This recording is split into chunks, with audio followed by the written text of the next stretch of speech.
what was it like? Like, what's the coolest thing that happened to you? I know you did a couple of different day-long music festivals. You had a show on Cube. There was just so much happening, and the Sonics were at the center of it all. They were the hot sports team, and the Mariners finally got going. But what was some cool things that maybe happened to you, either because of basketball or even outside of basketball? Well, every time I go to Seattle, everybody mentions that particular year.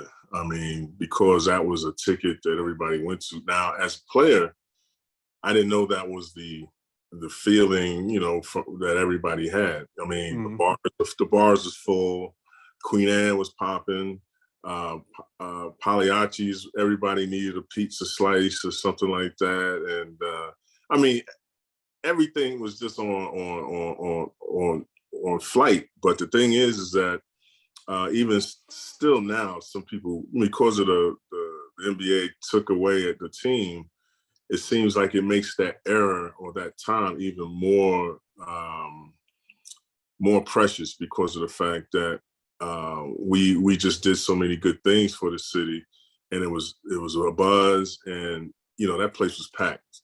It wasn't like an arena type where it is like it is now, like the climate, but at the same time they got in there, and you had people in there that, I guess they weren't movie stars of Hollywood, but they were Seattleites that were very influential. And so with all that said, I think it made us even have more gratuity within the community, like putting on shows, having music, having a personality on in another way, access on Cube 93, playing music, just going places and making it like special. And so with that said, I had a great time. I mean, it just promoted so much positivity from players for a change, instead of having something deterrent come to somebody's personality. And so with that said, we all took care of our business. Detlef, I love Detlef. I love Sean and Gary, Cage. We all had a different perspective and brought that perspective to the court. And Hershey, I mean, throughout the line, going through each team, we all had good players and good people. So it made it even more special. I always thought, and I tend to lump Sean in with Gary and George, and Sean wasn't quite as emotional, and George and Gary could just get way out there on the emotional scale, which was good. It's why they were great. And meanwhile, you had over here you and Det and Nate. You guys were kind of the yin to the yang, and say, look. And I'm wondering how often that either came up or you discussed it. Like, all right, Sam, you were called Big Smooth for a reason. I mean, you were a big smooth guy. Everything's fine, guys. Calm down.